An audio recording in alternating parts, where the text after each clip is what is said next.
In this season of Christmas, a question. When was the last time you even thought about the power of kindness? Our cover story is reported by Lee Cowan.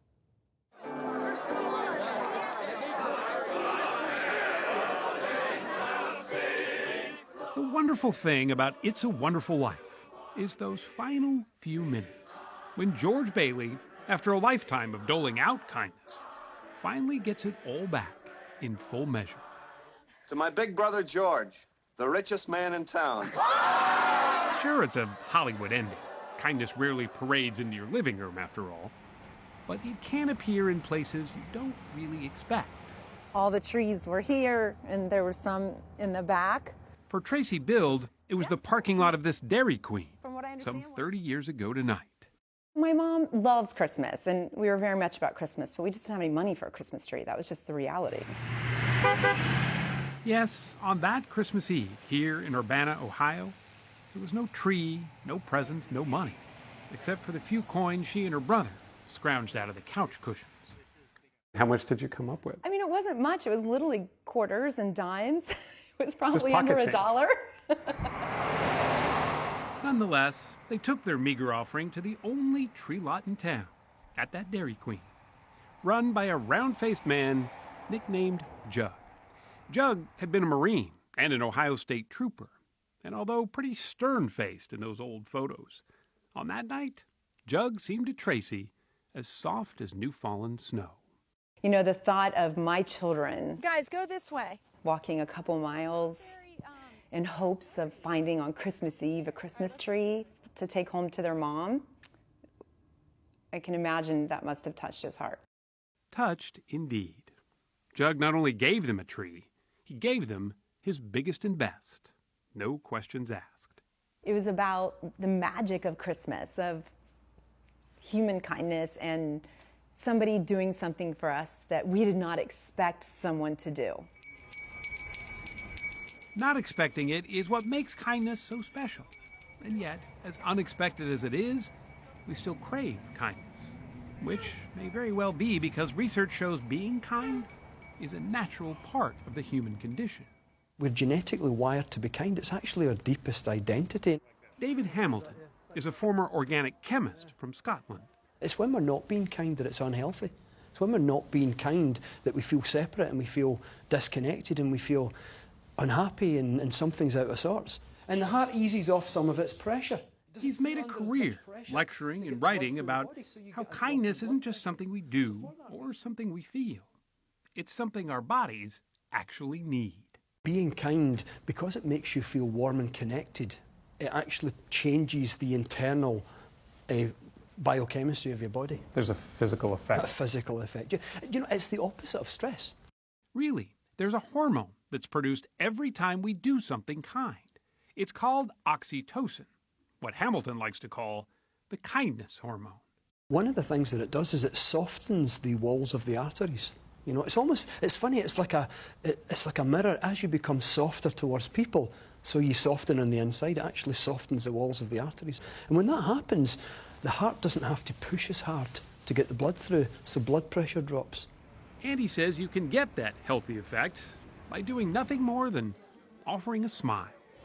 So it doesn't have to be some grand gesture, right? No, it's the consistency of doing small things that matter more than doing one grand gesture.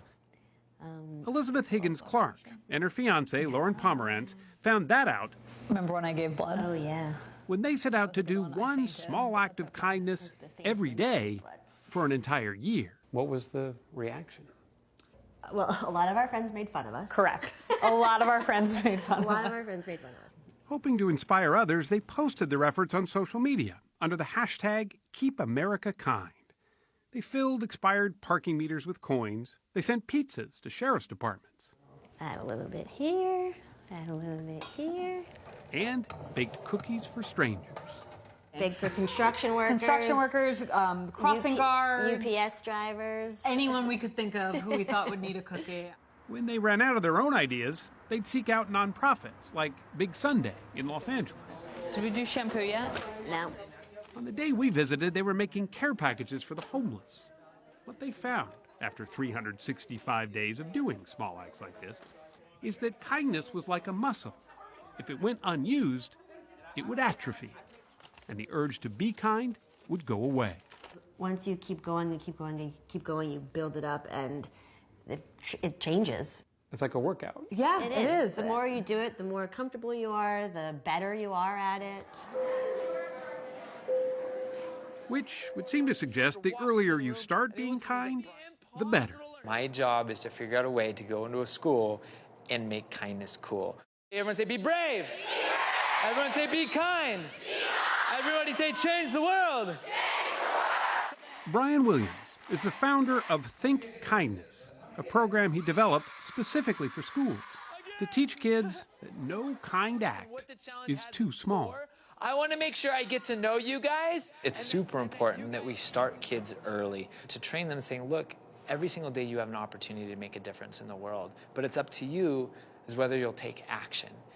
At Mount Rose Elementary in Reno, Nevada. Point at the other person next to you. Say, you can change the world. Point at the person behind you. Say, you can change the world.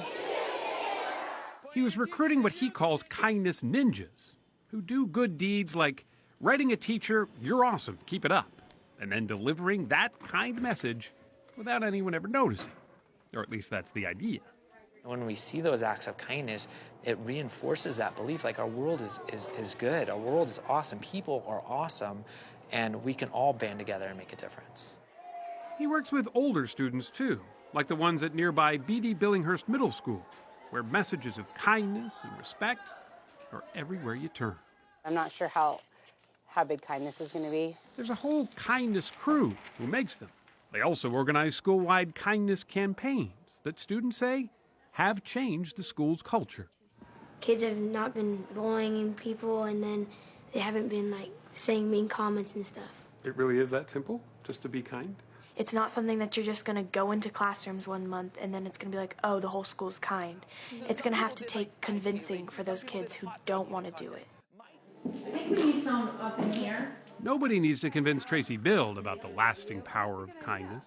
Almost any Christmas tree reminds her of Jug. Okay. She still comes to visit him, even though he's long gone now. His real name was Gerald Woodruff, by the way. She kept in touch with Jug's kids, too. Hi, guys. How are you? Oh, my God, I miss you. I know. Imagine all the Christmases that have come and gone.